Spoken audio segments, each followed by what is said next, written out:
اعوذ باللہ من الشیطان الرجیم بسم اللہ الرحمن الرحیم اللہم صلی علی سیدنا و مولانا محمد وعلی آل سیدنا و مولانا محمد وبارک وسلم وصلوا علیہ رب اشرح لی صدری ویسر لی امری واحلل عقدۃ من لسانی یفقہوا قولی۔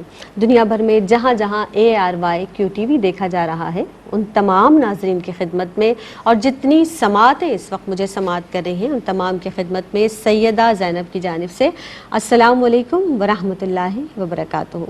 آپ دیکھ رہے ہیں پروگرام میری پہچان، اور میری پہچان میں ایک نئے عنوان کے ساتھ آپ کی خدمت میں حاضر ہیں۔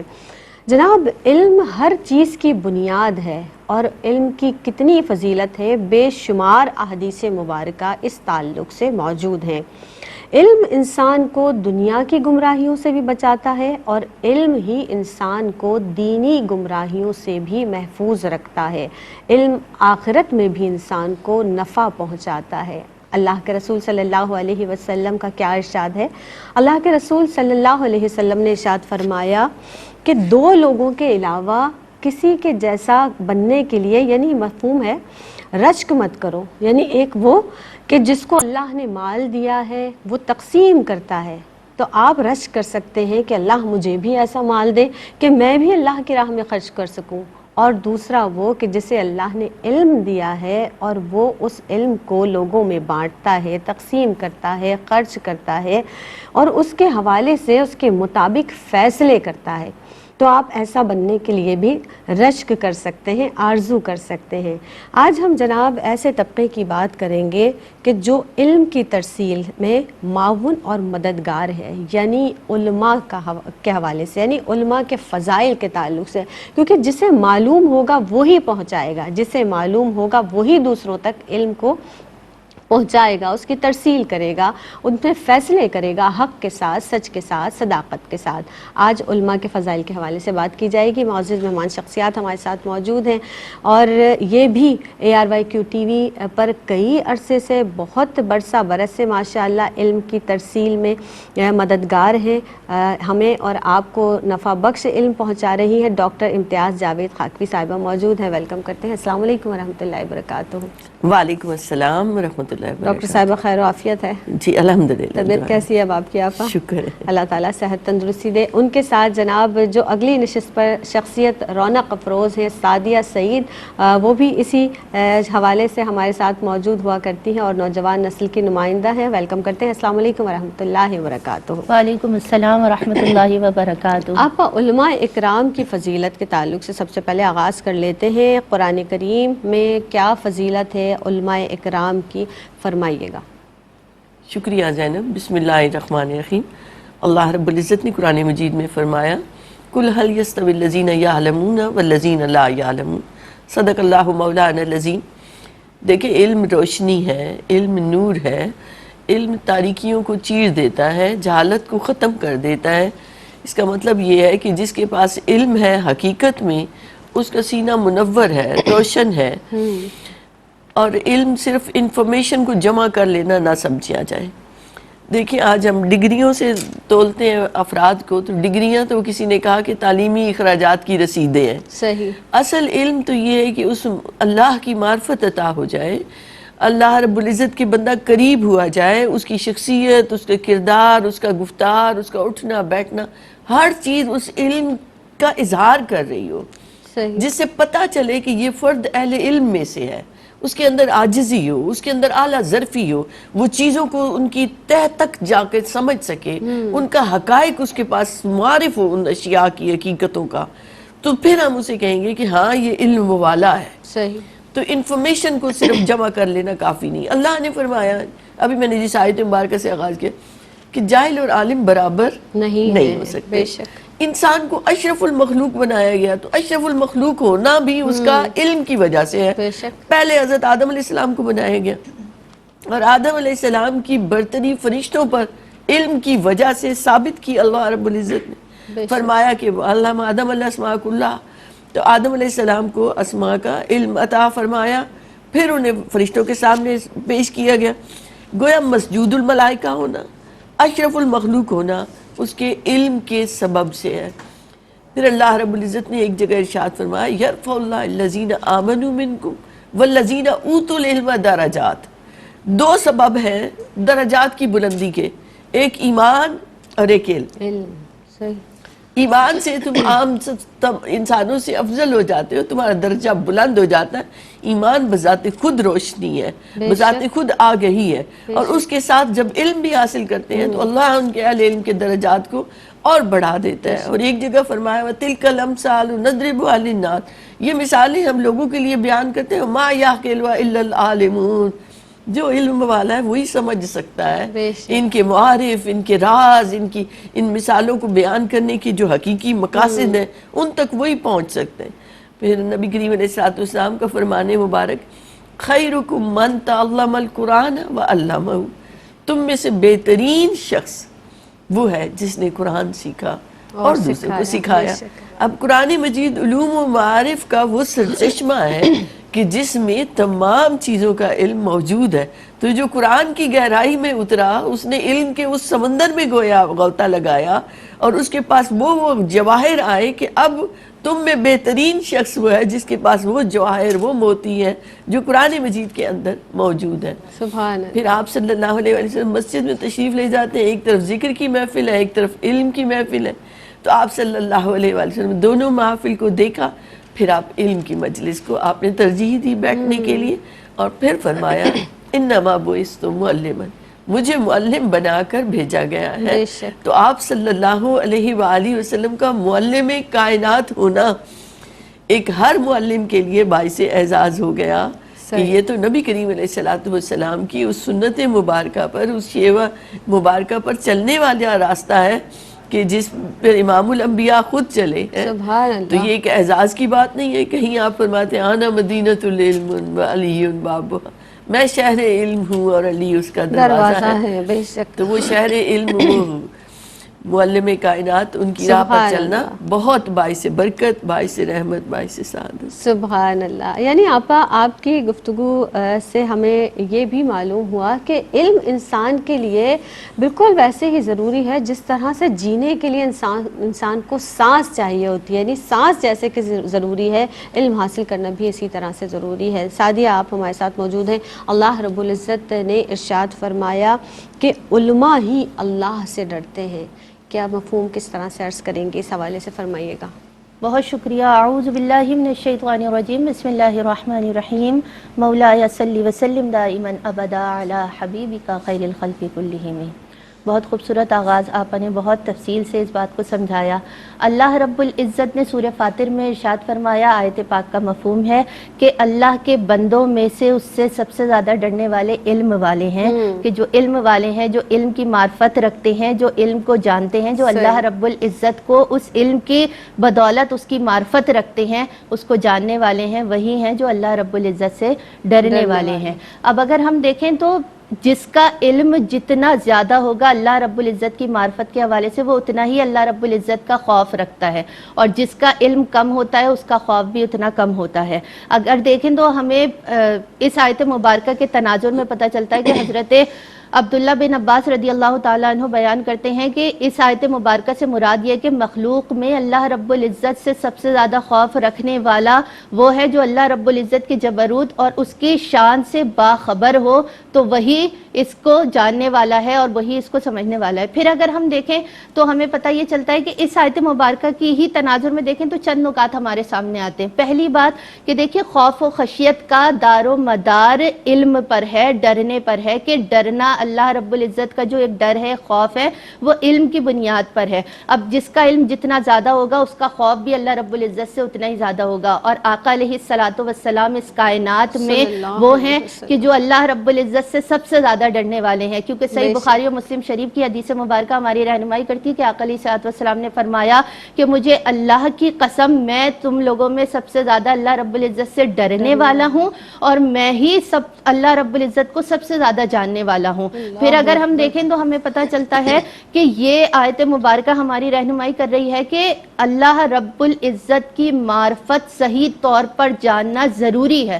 جب آپ کو اللہ رب العزت کی معرفت ہوگی، اس کی عظمت، اس کی صفات کے بارے میں پتہ ہوگا تو اتنا ہی خوف پیدا ہوگا اور آپ کے عقائد درست ہوں گے۔ پھر اگر ہم دیکھیں تو علم والوں کی شان ہے کہ وہ ڈرتے ہیں اللہ رب العزت سے، اسی لیے عام لوگوں کے مقابلے میں علماء کے لیے حکم ہے کہ وہ اللہ رب العزت سے زیادہ ڈریں اور لوگوں کو بھی اس کی ترغیب دیں۔ حضرت علی المرتضیٰ رضی اللہ تعالی عنہ بیان کرتے ہیں کہ صحیح معنوں میں فقیہ وہ ہے کہ جو لوگوں کے دل میں اللہ رب العزت کی رحمت کی مایوسی نہ ڈالے، بلکہ وہ نہ ان کی نافرمانیوں پر انہیں جری کر دے، بلکہ وہ اللہ رب العزت کے خوف سے انہیں ڈرائے بھی، اور پھر اس کو قرآن پاک کے علاوہ کوئی چیز اپنی طرف راغب نہ کر سکے۔ صحیح معنوں میں فقیہ وہ ہے۔ اور امام شعبی علیہ رحمت سے بھی سوال کیا گیا کہ عالم کون ہے، ہمیں فتویٰ دیجیے، تو آپ نے فرمایا عالم تو وہی ہے جو اللہ رب العزت سے ڈرنے والا ہے۔ پھر حضرت ربیع بن انس رحمۃ اللہ علیہ سے بھی پوچھا گیا کہ عالم کون ہے، تو آپ فرماتے ہیں عالم وہ ہو ہی نہیں سکتا کہ جس کے دل میں اللہ رب العزت کا خوف نہ ہو۔ تو اس آیت مبارکہ سے ہمیں یہ بھی پتہ چلتا ہے کہ علم والوں کے مراتب بہت بلند ہیں۔ اللہ رب العزت ان کے دل میں اپنی معرفت، اپنی عظمت، اپنی رحمت کو منحصر کرتا ہے تو ان کے مراتب بڑھ جاتے ہیں۔ اور یہاں پر خاص علم دین کی بات ہو رہی ہے کہ اللہ رب العزت کی معرفت آپ کو علم دین سے حاصل ہوگی۔ قرآن پاک مکمل رہنمائی ہے، تو اس کو سیکھنا، اس کو سمجھنا اور سمجھ کر لوگوں تک بڑھانا اور اپنے عقائد کو درست کرنا ضروری ہے۔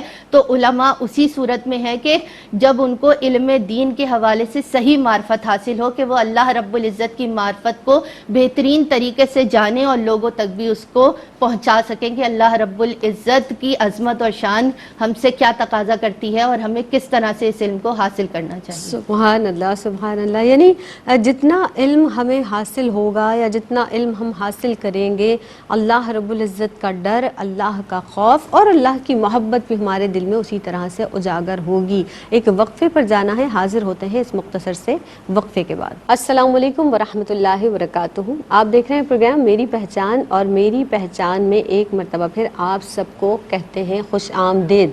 آج علماء کی فضیلت کے حوالے سے بات کی جا رہی ہے، یعنی علماء کے فضائل آج کا ہمارا عنوان ہے۔ جناب، جس طرح سے ہم بات کر رہے ہیں علم کی فضیلت کی اور علم والوں کے فضائل کے حوالے سے کہ جو علم حاصل کرتے ہیں پھر علم کی ترسیل کرتے ہیں، علم دوسروں تک پہنچاتے ہیں اور معاشرے کے لیے نافع ہوتے ہیں، سود مند ہوتے ہیں، نفع بخش ہوتے ہیں، فائدہ مند ہوتے ہیں۔ آج اسی حوالے سے بات کی جا رہی ہے۔ ہمارے ساتھ ڈاکٹر امتیاز جاوید خاکمی صاحبہ موجود ہے، سعدیہ سعید بھی تشریف فرما ہے۔ ڈاکٹر صاحبہ، نبی کریم صلی اللہ علیہ وسلم نے علماء کو انبیاء کا وارث فرمایا ہے۔ اللہ اکبر، کس قدر بڑا درجہ فرمایا، کیسے دیکھتی ہیں اس بات کو؟ شکریہ زینب۔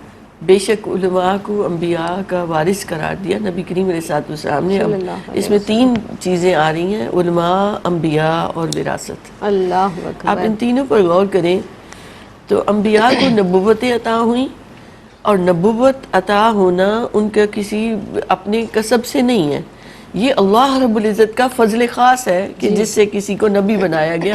پیدائش سے قبل ہی ان کو نبوتیں عالم ارواح میں دے دی گئی تھی۔ وَإِذَا أَخَذَ اللَّهُ مِيثَاقَ النَّبِيِّينَ۔ تو وہ جو نبوت انہیں عطا ہوئی، اس نبوت کے ذریعے انہیں علم عطا ہوا، ان پر وحی اتری، ان پر صحیفے اترے، ان پر کتابیں اتری، ان کا ایک براہ راست اس اللہ رب العزت کی ذات سے ایک تعلق ہے۔ تو یہ اب آپ غور کریں تو جب بھی وہ دنیا میں آئے تو کسی کو کتاب دی تو اللہ نے فرمایا وَلَقَدْ آتَيْنَا موسیٰ الکتاب، ہم نے موسیٰ کو کتاب عطا کی، ہم نے حکمت عطا کی، ہم نے داؤد کو، ہم نے سلمان کو علم عطا کیا۔ موسیٰ علیہ السلام کلیم اللہ ہے، جا کر بات کرتے ہیں۔ تو نبوت کا خاصہ ہے کہ وہ صاحب علم ہوتا ہے، وہ صاحب معرفت ہے، وہ اس وقت کے تمام سرداروں پر، تمام جتنے سربر آوردہ ہیں ان سب پر فوقیت رکھتا ہے، فضیلت رکھتا ہے۔ وجہ یہ ہے کہ اللہ نے اسے علم براہ راست عطا کیا ہے۔ سبحان اللہ۔ اور نبی کریم علیہ السلام کے لیے فرمایا گیا لَقَدْ مَنَّ اللَّهُ عَلَى الْمُؤْمِنِينَ إِذْ بَعَثَ فِيهِمْ رَسُولًا، تحقیق مومنوں پر احسان کیا کہ ان میں اس رسول کو بھیجا، پھر وہ صفات بیان کی حضور اکرم صلی اللہ علیہ وآلہ وسلم کی، سورہ بقرہ میں بیان کی، سورہ آل عمران میں بیان کی، سورہ جمعہ میں بیان کی، یتلو علیہم آیاتنا ویزکیہم ویعلمہم الکتاب والحکمہ. اور یہ ساری چیزیں سب کو آپ دیکھیں تو سب علم سے ریلیٹڈ ہے. پھر آپ صلی اللہ علیہ وآلہ وسلم کے لیے خصوصی فرمایا وَعَلَّمَكَ مَا لَمْ تَكُنْ تَعْلَمْ، اے محبوب آپ کو وہ کچھ عطا کر دیا جو آپ نہیں جانتے تھے. اب نہیں جاننا ختم ہو گیا، اب عطا کر دیا حبیب کو. اور فرمایا وَكَانَ فَضْلُ اللَّهِ عَلَيْكَ عَظِيمًا، آپ پر یہ اللہ کا فضل عظیم ہے. حضور کے اخلاق کو، حضور کے علم کو فضل عظیم قرار دیا گیا. فرمایا گیا لم نشرح لک صدرک، محبوب آپ کے سینے مبارک کو کھول دیا گیا. عالم غیب، عالم شہادت، علماء کہتے ہیں کہ کوئی چیز بچی ہی نہیں، سب کچھ اللہ نے اپنے محبوب کو خود عطا کیا.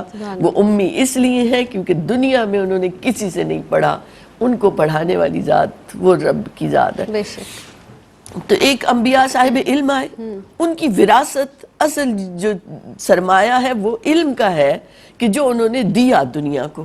تو آپ صلی اللہ علیہ وآلہ وسلم کی امتیوں کو جہاں ایمان کی معرفت عطا ہوتی ہے آپ صلی اللہ علیہ وآلہ وسلم کے ذریعے، تو وہاں ساتھ ساتھ جو علم کے لیے اور کوشاں ہوتے ہیں ایمان میں، اور ان کا درجہ بلند ہو جاتا ہے.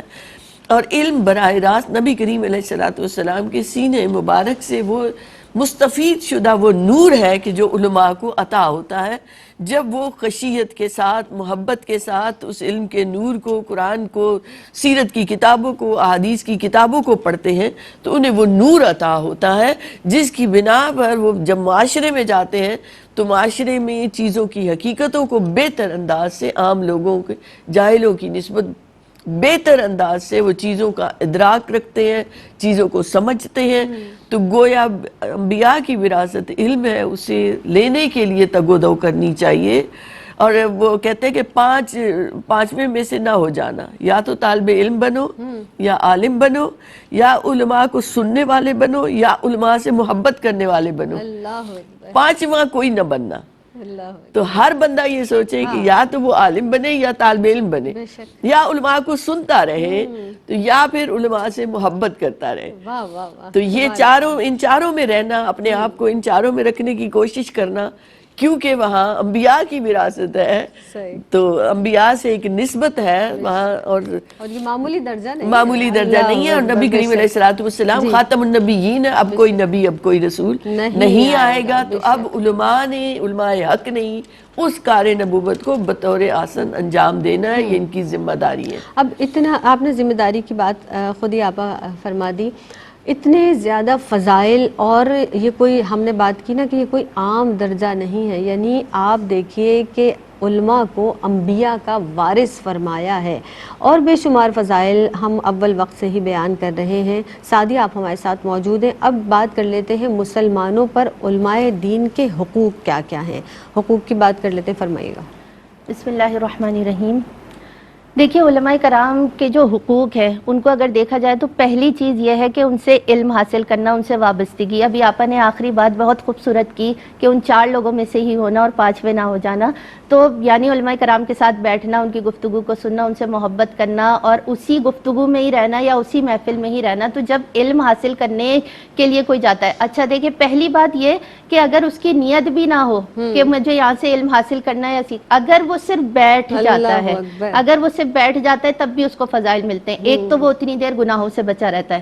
دوسری بات یہ کہ وہ جس جگہ بیٹھا ہے وہاں اللہ رب العزت کی رحمت نازل ہو رہی ہے، پھر وہ طالب علم میں شمار ہو جایا کرتا ہے. پھر اللہ رب العزت کے کرم سے وہ دیگر برائیوں سے بچا رہتا ہے، اللہ رب العزت کا اس پر اتنا کرم ہوتا ہے. اور پھر وہ جب وہاں پر بیٹھا ہے تو صرف بیٹھنے کی ہی اتنی فضیلت ہے. تو جو اس نیت سے جائے کہ اسے علم حاصل کرنا بھی ہے اور رب کی رضا کے لیے لوگوں میں ڈیلیور بھی کرنا ہے، تو سوچے اس کے فضائل کتنے ہوں گے. تو صرف علماء کے ساتھ بیٹھنے کی ہی اتنی فضیلت ہے. ان کی مجالس میں جب آپ بیٹھتے ہیں تو رحمتوں میں بیٹھتے ہیں، پھر آپ کو ایک طالب علم کا درجہ حاصل ہو جاتا ہے. پھر اللہ رب العزت کی رحمت، اس کی عزت، اس کی عظمت، ہر چیز میں اس کی بڑائی آ جاتی ہے کہ اللہ رب العزت نے اسے ان لوگوں میں چن لیا ہے۔ پھر اگر ہم دیکھیں تو علماء کا احترام بہت ضروری ہے۔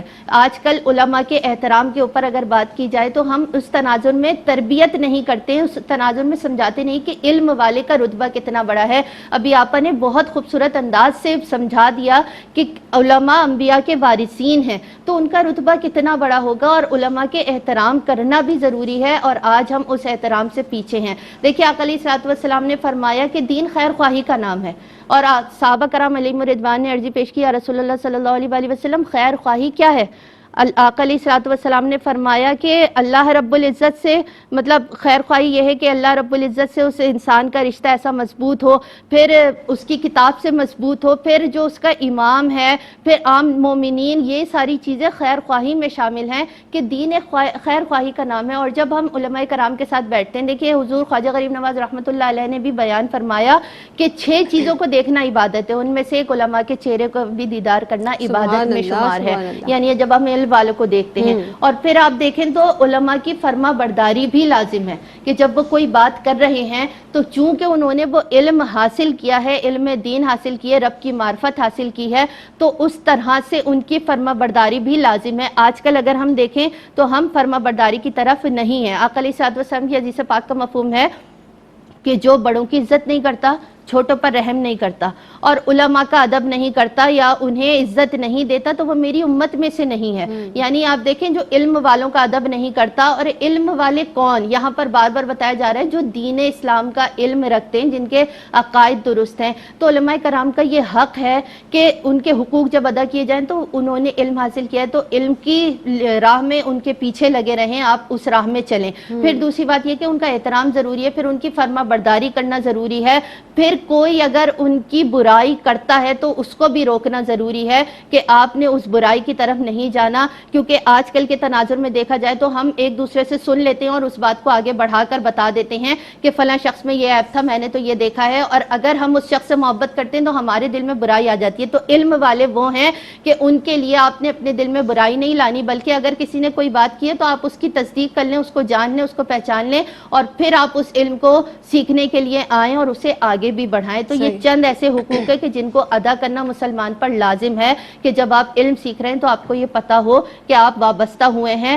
تو کن کن مراحل کو طے کر کے آپ وابستہ ہوئے ہیں، تو پھر ان چیزوں پر عمل کرنا بھی ہر حال میں ضروری ہے، کیونکہ دیکھیے جو بہت سارے آپ کے علم کے منازل ایسے ہیں جو آپ کو کتابیں پوری نہیں کراتی، ادب پورا کرا دیتا ہے۔ تو ادب تو پہلے ضروری ہے کہ آپ نے ادب کے ساتھ علماء کے ساتھ پیش آنا ہے، ان کی محفلوں میں بیٹھنا ہے، اس ادب کا خیال کرنا ہے، اور پھر جب آپ اس میں بیٹھیں گے تو فیض ویسے ہی براہ راست آپ کو ملتا رہے گا، تو آپ کو رب کی معرفت نصیب ہو جائے گی۔ سبحان اللہ، سبحان اللہ۔ آپ نے علم حاصل کرنے اور علماء سے سیکھنے کے حوالے سے بھی بات کی، لیکن کہیں کہیں جیسے حقوق کی بات ہو رہی ہے نا کہ مسلمانوں پر کیا حقوق ہیں، اب ہم نے یہ بھی دیکھا ہے کہیں کہیں، آپ شاید آپ بھی اتفاق کریں گے کہ بہت سے لوگ ایسے کراس کوشچن بھی کر رہے ہوتے ہیں، وہ جانچ رہے ہوتے ہیں آپ کے علم کو، ایسا سوال صرف اپنی معلومات کے لیے نہیں کر رہے ہوتے بلکہ سامنے والے کی معلومات کو جانچ رہے ہوتے ہیں کہ ان کو کتنا پتہ ہے۔ تو ایسے سوالات کرنے سے بھی گریز کرنا چاہیے، یعنی ان کی عزت میں، ان کی توقیر میں کہیں کمی نہ ہو، کہیں ایسی بات نہ ہو کہ جہاں پر ہم سے کوئی ایسی بات ہو جائے کہ ہم سے کوئی نہ کوئی عزت میں کمی ہو جائے، یا کوئی بھی ایسی بات کہ جس سے ان کی دل آزاری ہو، کیونکہ علماء کے فضائل پر ہم آج بات کر رہے ہیں۔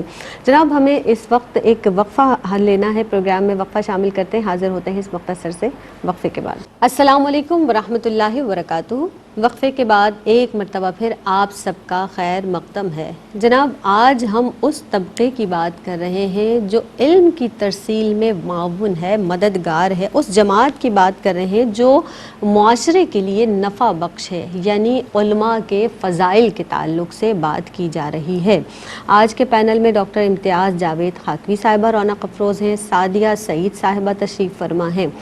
جناب اللہ کے رسول سرور دو عالم صلی اللہ علیہ وسلم نے کیا ارشاد فرمایا کہ پہنچا دو اگر تمہیں ایک آیت بھی معلوم ہے، اور پہنچائے گا وہی یعنی جس کو معلوم ہوگا۔ اب معلوم سے یعنی جاننے تک کا جو سفر ہے وہ انسان کی زندگی کا بہت اہم ترین سفر ہے۔ بات یہاں پر یہ بھی ہوئی کہ ہمیں علماء سے جو ہے فیض حاصل کرنا ہے، یعنی کس کس درجے میں، یا تو آپ طالب علم ہوں یا آپ سکھانے والے ہوں یا علماء سے یا علم کی ترسیل کرنے والوں سے محبت کرنے والے ہوں، ان کی مجالس میں بیٹھنے والے ہوں۔ ڈاکٹر صاحبہ آپ ہمارے ساتھ موجود ہیں، گفتگو کو مزید آگے بڑھاتے ہیں۔ علماء کے مسلمانوں پر حقوق کے حوالے سے بات ہوئی، اور اب میں چاہوں گی کہ عام لوگوں کو جو عالم دین سے فوائد حاصل ہوتے ہیں، آپا جو برکات حاصل ہوتی ہیں وہ کیا کیا ہیں، کیسے دیکھتی ہیں، کیا ارشاد فرمائیں گی اس حوالے سے؟ شکریہ زینب۔ دیکھیں، جب ہم علم کو ایک سرمایہ سمجھتے ہیں اور اسے قیمتی خزانہ سمجھتے ہیں تو پھر ہم اسے لینے کی، حاصل کرنے کی تگ و دو بھی کرتے ہیں اور کوشش بھی کرتے ہیں۔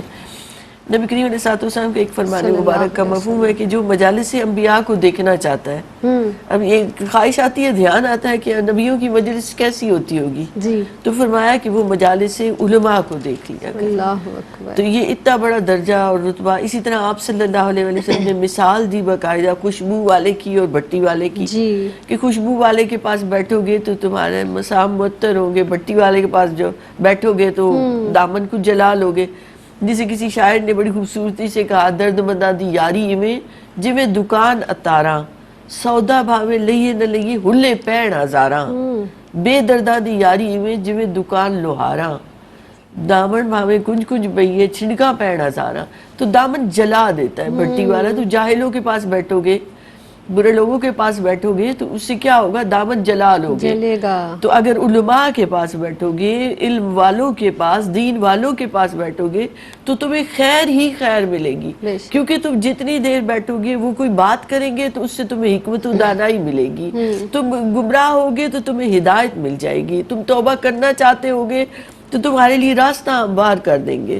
تو تم ان کی مجلس میں بیٹھو گے تو اللہ کی رحمت کے نزول کی جگہ پر گویا تم بیٹھ گئے ہو۔ تم جتنی دیر بیٹھے رہو گے تم گناہوں سے بچے رہو گے، نیکی کی طرف تمہیں رغبت ملتی رہے گی، تمہارا دل بدلنا شروع ہو جائے گا۔ جو جتنا زیادہ علماء کی صحبت میں بیٹھتا ہے، علماء سے محبت کرتا ہے، تو وہ اتنا ہی زیادہ ان سے علم کو پاتا ہے۔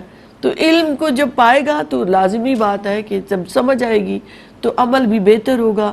اور دیکھیے ایک حدیث مبارکہ میں ہے کہ عالم کو عابد پر آزار، عابدوں پر بھی فضیلت حاصل ہے۔ ایک عالم شیطان کا مقابلہ عابدوں کے مقابلے میں زیادہ بہتر طریقے سے کر سکتا ہے۔ تو علم کے چھینٹے پڑھتے پڑھتے کچھ سینس، کچھ سمجھ تو تمہیں بھی آ جائے گی۔ اصحاب کہف کے ساتھ ایک کتا ساتھ مل جاتا ہے، تو وہ جب غار میں مقیم ہوتے ہیں، اب وہ کتا ناپاک ہے، وہ اس کا کیا تعلق انسانوں سے، مگر اس نے وہ ان نیک لوگوں کے ساتھ جڑا رہا۔ اللہ نے اس کا ذکر بھی کیا قرآن پاک میں، اس کے بیٹھنے تک کے انداز کو ذکر کیا۔ تو ایک ہم ناپاک ہے، گناہگار ہے، خطاکار ہے، مگر جب ہم نیکوکاروں کی صحبت میں بیٹھیں گے تو اللہ ان صحبتوں کی برکت سے ہمیں بھی نیکی کی توفیق عطا کرے گا۔ صحبت صالح تیرا صالح کنند، صحبت طالح تیرا طالح کنند، کہ صالح لوگوں کی، نیک لوگوں کی صحبت تمہیں بھی صالح بنا دے گی۔ کیا بات ہے۔ اور برے لوگوں کی صحبت میں بیٹھو گے تو بروں میں ہی شمار ہوگا۔ انسان اپنی صحبتوں سے پہچانا بھی جاتا ہے، پھر اس کے اندر خصلتیں بھی وہی آ جاتی ہیں جو اس کے دوست احباب کی ہوتی ہیں۔ تو اس لیے کوشش کریں کہ علماء کی صحبت میں بیٹھیں۔ میں اس لیے بار بار کہوں گی کہ ہم یہاں جب علم کی فضیلت بیان کریں، علماء کی فضیلت بیان کریں، تو ہم علماء حق کی بات کر رہے ہیں کہ جو دین سے اس طرح سرشار ہے، منور ہے، جن کا اللہ نے سینہ کھول دیا ہے علم سے، اور ان کا عمل اس کے عین مطابق ہے، تو باعمل ہے، باشریعہ ہے، تو یہ وہ لوگ ہیں جنہیں ہم علماء حق کہتے ہیں، عقائد میں مضبوط ہے، معرفت رکھتے ہیں اللہ کی، اللہ کے حبیب کی۔ تو ایسے لوگوں کے ساتھ چند گھڑیاں بھی مل جائیں تو خود بیٹھ کر کتابیں پڑھنے سے کہیں زیادہ بہتر ہے۔ ایون یہاں تک آتا ہے کہ نفلی نماز روزوں سے بھی بہتر ہے کہ عالم کی صحبت میں بیٹھ جاؤ تاکہ تمہیں علم عطا ہو۔ بہت پیاری وضاحت آپ نے ارشاد فرما دی آپا، کیونکہ ابھی یہی بات ہے کہ اگر ہم سے کوئی بات پوچھی جاتی ہے، ہم سے مراد کوئی بھی ایسا شخص اگر آپ کو وہ بات نہیں معلوم ہے تو آپ صاف ستھرے انداز میں یہ کہہ دیجئے کہ مجھے اس بات کا علم نہیں ہے. آپ کسی علماء حق سے یعنی اس انسان سے یا اس شخصیت سے یا جس کو معلوم ہے اور جس کے بارے میں ہمیں معلوم ہے کہ یہ بات کرے تو وہ حق ہی ہو, ان سے جا کر پوچھ لیجئے. تو اس میں کوئی مذائقہ نہیں ہے, بجائے اس کے کہ آپ اس کی غلط رہنمائی کریں, غلط تعلق سے اسے کوئی بھی بات ایسی گھما پھرا کر بتائیں. ساتھ آپ کی جانب بڑھوں گی. دین اسلام میں علماء کو جو فضیلت حاصل ہے جس کے بارہا ہم نے گفتگو کی, اس تناظر میں اب ان کی ذمہ داریوں پر کلام کر لیتے ہیں. مختصر جائزہ فرمائیے گا کیا ذمہ داریاں ہیں؟ بسم اللہ الرحمن الرحیم. علماء کرام کی ذمہ داریوں پر بات کرنے سے پہلے یہاں میں ایک بات واضح کروں. ابھی آپا بھی بات کر رہی تھی کہ علماء حق کی راہ پر چلنا ہے, کہ اللہ رب العزت ہمیں بھی وہ راہ عطا کرے کہ ہم بھی دین حق پر کامل طریقے سے ڈٹے رہیں. حضور غوث پاک رضی اللہ تعالیٰ عنہ نے ایک عالم دین کا امتحان لیا. وہ سفر کر کے ان کے پاس پہنچے تو حضور غوث پاک رضی اللہ تعالیٰ عنہ وضو فرما رہے تھے, تو آپ نے وضو کرتے وقت پہلے ناک میں پانی ڈالا اور پھر کلی کی. تو وہ جب آئے, آپ کے ساری شہرت سن کر آئے تھے, آپ کا علمی مقام سن کر آئے تھے, تو وہ واپس جانے لگے. تو حضور غوث پاک رضی اللہ تعالیٰ عنہ نے فرمایا کسی کام سے آئے تھے؟ کہا میں نے آپ کی بڑی شہرت سنی تھی, لیکن جب میں نے دیکھا تو میں تو دیکھ کر حیران رہ گیا کہ آپ کو تو وضو کرنا بھی نہیں آتا. تو حضور غوث پاک رضی اللہ تعالیٰ عنہ نے فرمایا کہ تم نے کہاں پڑھا ہے؟ اس نے کہا کہ آپ کو وضو کرنا نہیں آتا, کیونکہ آقا علیہ الصلوۃ والسلام کی سنت مبارکہ میں پہلے کلی کرنا پھر ناک میں پانی ڈالنا. تو آپ نے فرمایا آپ نے کہاں پڑھا ہے؟ کہا میرے پاس اگر میری لائبریری ہوتی, کتاب ہوتی تو میں کھول کر پڑھاتا. تو حضور غوث پاک نے ایک اشارہ فرمایا, لائبریری آ گئی, اس نے وہ کتاب نکالی, اب وہاں پر بھی لکھا تھا پہلے ناک میں پانی ڈالنا پھر کلی کرنا. تو اس شخص نے کہا کہ میں نہیں مانتا, میں یہ مانتا ہوں کہ سرکار نے کی سنت ہے کہ پہلے کلی کرنا بعد میں ناک میں پانی ڈالنا. تو اس کے بعد آپ نے حکم دیا کہ زمین اس کو پکڑ لے. زمین نے اس کو پکڑا, پہلے پیٹ تک پکڑا پھر گلے تک پکڑا. آپ نے کہا لوح محفوظ پر بھی دکھا دوں. لوح محفوظ پر دکھایا, تب بھی یہی لکھا ہوا آیا, پہلے ناک میں پانی ڈالنا اور پھر کلی کرنا.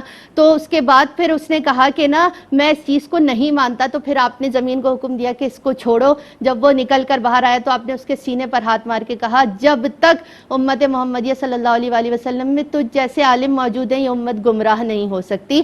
سرکار کی سنت میں پہلے کلی کرنا اور بعد میں ناک میں پانی ڈالنا ہی ہے. تو آپ کا ایک امتحان لینے کا انداز تھا, یعنی وہ حق پر ہی ڈٹے رہے. تو جب علماء کرام حق پر ہر بات حق کی کرنا ضروری ہے, کہ پھر آپ کو کسی کو نہیں دیکھنا کہ کون ہے اور آپ نے کس تناظر میں بات کر رہے ہیں. آپ کو یہ کہ اللہ رب العزت کی معرفت حاصل ہے, اللہ رب العزت کی پہچان, اس کی عظمت, اس کی شان, اس کی بڑائی, اس کی رضا کے لیے بیان کرنی ہے. تو جو بات حق ہے اس بات کو بیان کرنا ہے. تو ذمہ داریوں میں پہلی بات یہ ہے کہ ہمیشہ حق بات کرنی ہے, کبھی بھی کسی کے لیے یا کوئی بھی بات غلط نہیں کرنی. دوسری ذمہ داری ہماری یہ بنتی ہے علماء کرام کی کہ جو ان کے ایریاز میں لوگ ہیں یا جو ان کی جیسے خطیب ہوتے ہیں, امام ہوتے ہیں, تو اب ان کی ذمہ داری یہ ہے کہ وہ لوگوں کو جوڑے رکھیں اور اتنی سہل حاصل گفتگو کریں کہ ان کے لیے آسان ہو وہ سمجھنا. اور نوجوان نسل کے لیے بھی ضروری ہے کہ یہ جو علماء کرام ہیں, امام ہیں, خطیب ہیں, ان کو چاہیے کہ درس و تدریس کے ایسے مجالس کو منعقد کریں کہ جس میں وہ آ کر بیٹھیں تو انہیں قرآن پاک کا بھی فہم حاصل ہو, انہیں حدیث مبارکہ کا بھی فہم حاصل ہو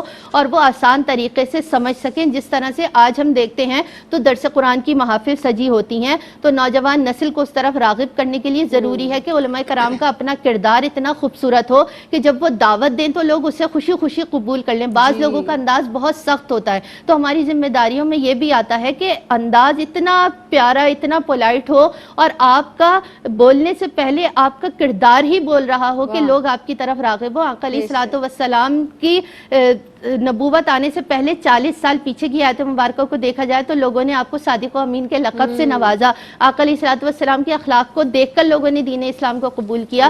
تو علماء کرام کا کردار اتنا خوبصورت ہونا چاہیے کہ آپ کے بولنے سے پہلے ہی لوگ آپ کی طرف راغب ہو جائیں کہ جب اس شخص کو دیکھنے میں اتنی خوشی ہے تو یہ بولتے ہوگے تو کیسی فیلنگ آتی ہوگی, یا کس طرح سے وہ علم نچھاور کرتے ہوں گے یا علم کو سکھاتے ہوں گے.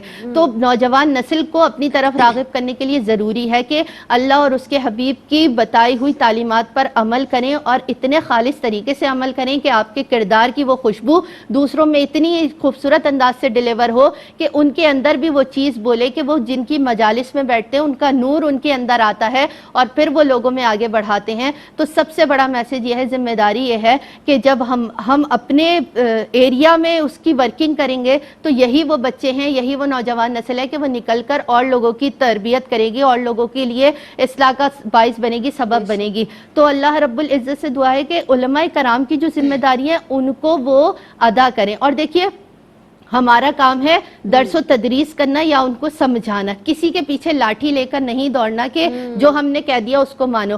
اللہ رب العزت سے دعا ہے کہ اللہ رب العزت دلوں کو بدل دے, وہ ہدایت دیتا ہے تو دل ویسے ہی بدل جاتے ہیں, اور پھر یہ ہدایت کا ہی تو نتیجہ ہے کہ وہ اپنے پیاروں کی صحبت نصیب کر دیتا ہے. تو جب وہ صحبتیں نصیب ہو جائیں تو اللہ رب العزت کا شکر ادا کرنا چاہیے. سبحان اللہ, سبحان اللہ. ڈاکٹر صاحبہ آپ تشریف لائیں, آپ کی آمد کا بہت شکریہ ادا کروں گی. سعدیہ آپ کی آمد کا بہت بہت شکریہ. علماء کے فضائل کے تعلق سے آج کی بزم میں گفتگو کی گئی. بس بار بار ہم نے یہی ذکر کیا کہ علم حاصل کرنے والے بن جائیے, علم سے محبت کیجئے, علم کو پھیلانے والے بن جائیے, کیونکہ جب ہم علم کے ساتھ جڑ جاتے ہیں تو ہماری بھی کہیں نہ کہیں, اب ہم نے وہ بات میں نے بار بار پڑھی اور مجھے بہت اچھی لگتی ہے, دین اسلام کا یہ پیغام بھی ہے کہ جب علم کے ساتھ جڑ جاتے ہیں اور علم کے طالب علم بن جاتے ہیں, یعنی طالب علم جب ہوں گے اور اگر اس دوران آپ کو موت آ گئی تو وہ شہادت کی موت ہوگی. اللہ مجھے آپ کو ہم سب کو عمل کی توفیق عطا فرمائے. اجازت دیجیے گا. السلام علیکم ورحمۃ اللہ وبرکاتہ.